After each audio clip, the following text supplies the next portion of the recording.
If you grew up in this country, you heard the stories of the old robber barons from the 19th century who crushed the aspirations of ordinary people. Rockefeller, Standard Oil, Carnegie, U.S. Steel, all the rest of them. Their companies were massive and powerful, and at the time, they seemed to bend the entire country to their will. But that's over, or is it? Today, Amazon, Google, and Facebook, also Apple, aren't just richer and more powerful than the old monopolies or any companies that have ever existed throughout human history. They also have far more control over our daily lives. What should we do about it? Scott Galloway is professor of marketing at NYU's Stern School of Business. He just wrote a great piece for Esquire calling for the breakup of the tech titans' biggest companies. Scott Galloway joins us tonight. Scott, thanks for coming on. Tucker, thanks for having me. So you took a forensic look at these companies and their effect on the American economy and American life, and your conclusion was break them up?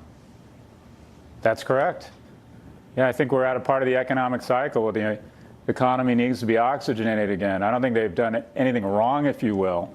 I just think the economy of innovation that we've become dependent upon has gotten to a point where small companies have difficulty getting out of the crib and big companies are being euthanized before they should, because these companies basically choke off capital, and it's effectively can engage in anti-competitive behavior, which any company does when it's given the assets and the scale of these companies. So I think it's time.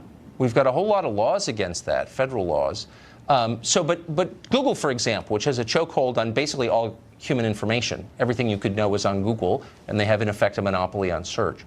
That seems like too much power for any organization to have. They've got to misuse it. Why hasn't Congress done anything to reduce that power and the threat to the rest of us?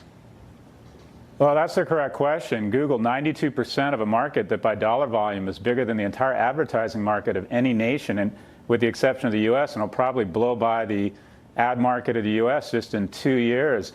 Basically because current antitrust law is based on the premise that if it's good for the consumer, then it's good for society. And that's what we're wrestling with right now, because most people would have a difficult time arguing that Google isn't good for the consumer. The problem is we don't know what we don't know, and that is we don't know what companies would have emerged if we didn't have a duopoly where 2/3 of all digital spend go to Facebook or Google, and that's 104% of all growth. So if you work in digital marketing and you don't work for one of the two, you join magazines and newspapers, and that you're in a business that's in structural decline. So that essentially means that between Facebook and Google, all digital news is really controlled. The purse strings are controlled by two companies. I mean, that's not a threatening concentration of power? I believe it is a threatening concentration of power. I believe that if Fox or News Corp had been weaponized by an intelligence arm of the Russian government, they would have incurred huge fines and advertisers would have abandoned the network. But in the case of Facebook, you have two companies that control almost all traffic and all e-commerce and your presence on the web. So if it's not a monopoly, it's a monopsony. And advertisers have no choice. So there is too much power in the hands of these companies. I don't think they're evil. I don't think they've done anything wrong. I think they do what companies are supposed to do. They're growing their earnings. But I think at some point referees need to step in, throw a yellow flag.